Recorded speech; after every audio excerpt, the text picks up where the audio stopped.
ଶ୍ରୀଜଗନ୍ନାଥ ମହାପ୍ରଭୁଙ୍କ ଗଜାନନ ବେଶ ଓ ଭକ୍ତ ଶ୍ରୀ ଗଣପତି ଭଟ୍ଟ। ପଞ୍ଚଦଶ ଶତାବ୍ଦୀର କଥା। କର୍ଣ୍ଣାଟକର କାଣିଆରୀ ଗ୍ରାମରେ ବିଘ୍ନେଶ୍ୱର ଶ୍ରୀଗଣପତିଙ୍କ ଜଣେ ପରମ ଉପାସକ ବାସ କରୁଥିଲେ। ତାଙ୍କ ନାମ ଗଣପତି ଭଟ୍ଟ। ଗଣେଶଙ୍କ ଭକ୍ତ ଥିବାରୁ ସେ ତାଙ୍କୁ ହିଁ ବ୍ରହ୍ମ ବୋଲି ମାନୁଥିଲେ। ସେ ବହୁ ଶାସ୍ତ୍ର ପୁରାଣରେ ପାରଦର୍ଶୀ ଥିଲେ। ବ୍ରହ୍ମ ସାକ୍ଷାତ ହେଲେ ପ୍ରାଣୀ ସଂସାରରୁ ଉଦ୍ଧାର ପାଏ ଏହା ସେ ମର୍ମେ ମର୍ମେ ଜାଣିଥିଲେ। ବ୍ରହ୍ମ ସାକ୍ଷାତକାର କିପରି ହୋଇପାରିବ ସେ ପାଇଁ ସେ ସଦା ସର୍ବଦା ଚିନ୍ତିତ ରହୁଥିଲେ। ଥରେ ବ୍ରହ୍ମ ପୁରାଣକୁ ଦେଖୁ ଦେଖୁ ସେ ଜାଣିବାକୁ ପାଇଲେ ସ୍ଥୂଳ ସ୍ୱରୂପ ଗୋଟି ଧରି ବ୍ରହ୍ମ ଅଛନ୍ତି ନୀଳଗିରି। ତାଙ୍କୁ ଦେଖନ୍ତି ଯେଉଁମାନେ ମୁକତି ହୁଅନ୍ତି ଦର୍ଶନେ। ନ ଗମେ ଯମ ଦରଶନ। ସକଳ ଶାସ୍ତ୍ର ଏ ପ୍ରମାଣ। ଏଇତକ ଜାଣିବା ପରେ ତାଙ୍କର ସଂସାର ପ୍ରତି ବୈରାଗ୍ୟ ଜାତ ହେଲା।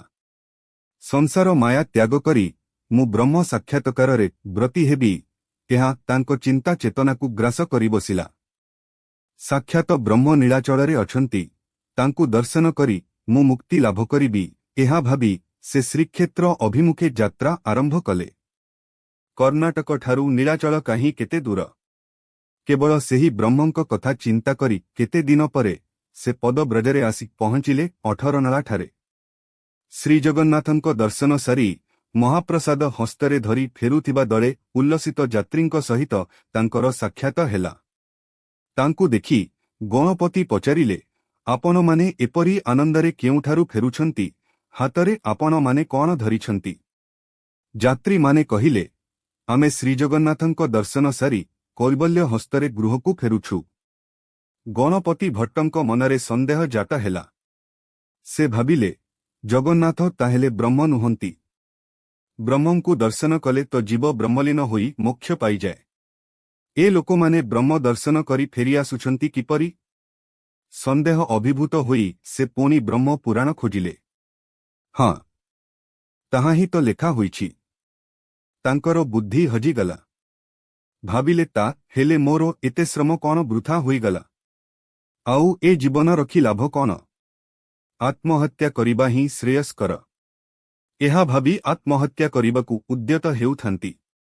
ଭକ୍ତବତ୍ସଳ ଭଗବାନ ଭକ୍ତର ମନ କଥା ବୁଝିପାରିଲେ। ପ୍ରଭୁ ବ୍ରାହ୍ମଣ ବେଶରେ ଗଣପତି ଭଟ୍ଟଙ୍କ ସାମ୍ନାରେ ଉଭା ହୋଇ ପଚାରିଲେ, ତୁମେ କେଉଁଠୁ ଆସିଛ? କୁଆଡ଼େ ଯିବ? ତୁମେ ଏଡ଼େ ବିମର୍ଷ ଦେଖାଯାଉଛ କାହିଁକି? ତୁମେ କ'ଣ କିଛି ଗଭୀର ଚିନ୍ତାଗ୍ରସ୍ତ ଅଛ କି? ବ୍ରାହ୍ମଣଙ୍କ କଥା ଶୁଣି ଭକ୍ତ ଗଣପତି ଭଟ୍ଟ କହିଲେ, ହେ ମହାଶୟ, ମୁଁ ବ୍ରହ୍ମ ପୁରାଣରୁ ଜାଣିବାକୁ ପାଇଲି ନୀଳାଚଳରେ ସ୍ୱୟଂ ବ୍ରହ୍ମ ବିଜେ କରିଛନ୍ତି ବୋଲି। ବ୍ରହ୍ମଙ୍କ ଦର୍ଶନ ପାଇଁ ବହୁ ଶ୍ରମ କରି ମୁଁ ସୁଦୂର କର୍ଣ୍ଣାଟକରୁ ଆସିଛି। ବର୍ତ୍ତମାନ ଏଠାରେ ବ୍ରହ୍ମ ନାହାନ୍ତି ଜାଣି ନିରାଶ ହୋଇ ପଡ଼ିଛି। ଏହି ଚିନ୍ତା ମୋତେ ବ୍ୟଥିତ କରୁଛି। ବ୍ରାହ୍ମଣ କହିଲେ, ଏଠାରେ ବ୍ରହ୍ମ ନାହାନ୍ତି ବୋଲି ତୁମେ ଜାଣିଲ କିପରି? ଗଣପତି କହିଲେ, ମୁଁ ଜାଣେ ବ୍ରହ୍ମଙ୍କୁ ଦର୍ଶନ କଲେ ଜୀବ ବ୍ରହ୍ମରେ ଲୀନ ହୋଇ ଜୀବନ୍ମୁକ୍ତ ହୋଇଯାଏ। କିନ୍ତୁ ଏଠି ଲୋକମାନେ ବ୍ରହ୍ମ ଦର୍ଶନ କରି ଫେରି ଆସୁଛନ୍ତି କିପରି? ବ୍ରାହ୍ମଣ କହିଲେ, ଭଗବାନ ବାଞ୍ଛା କଳ୍ପତରୁ ଯିଏ ଯେମିତି ବାଞ୍ଛା କରେ ପ୍ରଭୁ ତାଙ୍କୁ ସେହିପରି ଫଳ ଦିଅନ୍ତି। ଯିଏ ଦର୍ଶନ ସାରି ଘରକୁ ଫେରିଯିବାକୁ ଇଚ୍ଛା କରୁଛି ପ୍ରଭୁ ତାକୁ ଘରକୁ ଫେରାଇ ଦେଉଛନ୍ତି। ଯିଏ ମୁକ୍ତିବାଞ୍ଛା ନେଇ ତାଙ୍କୁ ଦର୍ଶନ କରିବ ପ୍ରଭୁ ତାର ଅଭିଳାଷ ମଧ୍ୟ ନିଶ୍ଚୟ ପୂର୍ଣ୍ଣ କରିବେ। ଏଣୁ ତୁମେ ସଂଶୟ ତ୍ୟାଗ କରି ପ୍ରଭୁଙ୍କୁ ଦର୍ଶନ କର। ବ୍ରାହ୍ମଣଙ୍କ କଥା ଗଣପତିଙ୍କ ମନକୁ ପାଇଲା। ସେ ଦର୍ଶନ ଉଦ୍ଦେଶ୍ୟରେ ଯାଇ ସିଂହଦ୍ୱାରରେ ପହଞ୍ଚି ଦେଖନ୍ତି ତ ମହାପ୍ରଭୁ ସ୍ନାନ ପାଇଁ ସ୍ନାନବେଦୀରେ ଉଭା ହୋଇଛନ୍ତି। ସେ ଦିନ ଥାଏ ସ୍ନାନ ପୂର୍ଣ୍ଣିମା। ଭକ୍ତମାନଙ୍କର ଜୟ ଜୟକାର ଧ୍ୱନିରେ ସେବକମାନେ ମହାପ୍ରଭୁଙ୍କୁ ତୀର୍ଥ ଜଳରେ ସ୍ନାନ କରାଇ ଦେଉଥାନ୍ତି।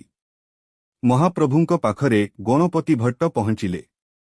କିନ୍ତୁ ଏ କ'ଣ ବ୍ରହ୍ମ? ମୋ ଉପାସ୍ୟ ଗଣପତି କାହାନ୍ତି? ସେ ପୁଣି ସନ୍ଦେହରେ ସ୍ନାନ ମଣ୍ଡପ ପାଖକୁ ଫେରିଆସି ଭାବିଲେ, ଗଣେଶ ହିଁ ପୂର୍ଣ୍ଣ ବ୍ରହ୍ମ। ଇଏ ତ ଗଣେଶ ମୂର୍ତ୍ତି ନୁହନ୍ତି। ପୁଣି ଇଏ ବ୍ରହ୍ମ ହେବେ କିପରି? ପ୍ରଭୁ ନୀଳାଦ୍ରି ବିହାରୀ ଅନ୍ତର୍ଯ୍ୟାମୀ ଭକ୍ତ ମନର କୋହ ବୁଝିପାରିଲେ। ସେ ଯାଇ ଜଗମୋହନରେ ଶୋଇପଡ଼ିଥିବା କ୍ଲାନ୍ତ ମୁଦିରଥଙ୍କୁ ସ୍ୱପ୍ନାଦେଶରେ କହିଲେ, ମୁଦିରଥେ, ମୋର ପରମଭକ୍ତ ଗଣପତି ଭଟ୍ଟ ମୋର ଗଣପତି ରୂପ ଦେଖି ନ ପାରି ଫେରି ଯାଉଛନ୍ତି। ଆପଣ ଯାଇ तांको मनरे विश्वास जन्माई कुहंतु तुमे निश्चल भावरे देखिले महाप्रभु तुमकु निश्चय गणेश रूपरे देखा देबे। मुदिरथंकर चाय करी निद भांगी गला।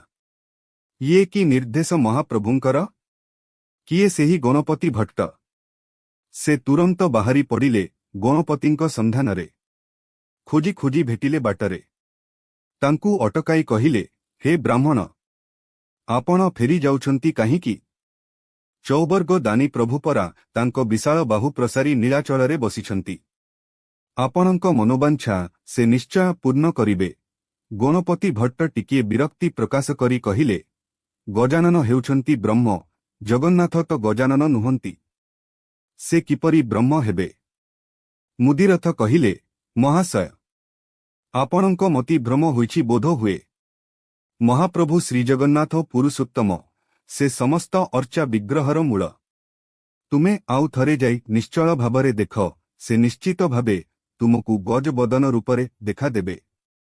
मुदिरथंको दृढ़ उक्ति देखि भट्टंको भ्रम दूर हेबाकु लागिला ओ मनरे विश्वास जन्मिला।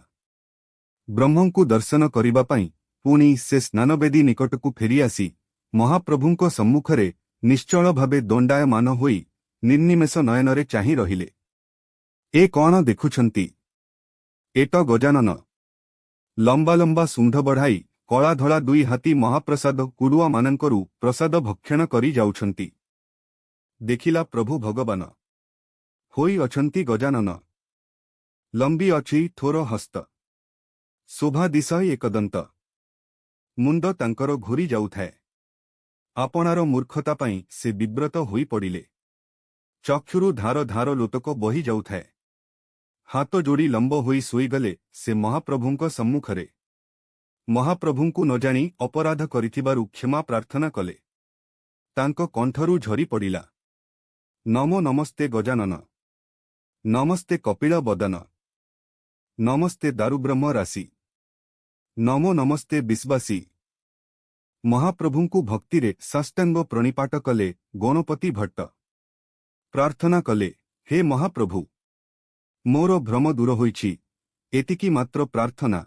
आजि ठारू आपण जुग जुग पाई देव स्नान पूर्णिमारे हस्ती बेसरे भक्त मानंकु दर्शन देबे। तो दर्शने दारु ब्रह्म।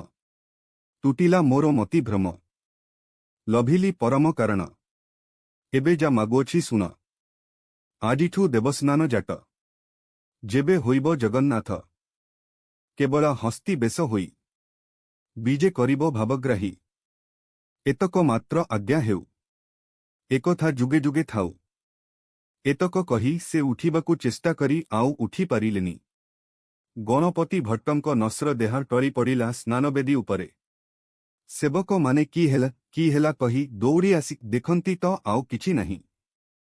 गणपति भट्ट ब्रह्मलीन होई सारिथिले। भक्त शिरोमणि गणपति भट्टंक अभिलाष पूर्ण करी महाप्रभु सेही दिन ठारू हाथी बेस बा गजानन बेस होई आसुछंती। राघव दास मठ तरफरु एही बेसर समस्त आयोजन करा जाई थाए। हाथी बेस उपरांते भक्त गणपति भट्टंक उत्तराधिकारी भावे राघव दास मठर महंतंकु बार लागी पाट सिरिपा लागी करा जाई थाए। श्रीजगन्नाथ महाप्रभुंको लीलार अंतः नाही। तांको उपरे विश्वास टिकिए रखि पारिले से भक्तर सबु मनोबांछा पूर्ण करि थांती।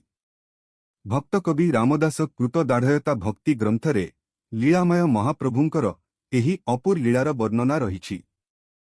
सेही ग्रंथरे यथार्थरे कुहा जाइछि, देख ए प्रभुंको महिमा, जाहांकु भजे देव ब्रह्मा। एणु ए भकत छଳରେ एबे हो हस्ती बेस धरे। तेणुटी प्रभु भावग्राही। भकत जीवन बोलाई। देखि से भकटंक हृद भावे लभिले एडे पद। जय जगन्नाथ। अर्जुनी चरण बेहेरा। आपण शीर्षक चैनल को सब्सक्राइब कलेनी कि जदि करिनांती एबे सब्सक्राइब करि नियंतु। एभली दिव्य सीरीज आध्यात्मिक पौराणिक साहित्य गल्प कविता तथा ओडिया भाषा और संस्कृतिर समृद्धि पाई एही यात्रा रे शामिल होई बहुल मात्रा रे लाइक कमेंट और शेयर करंतु। जय जगन्नाथ।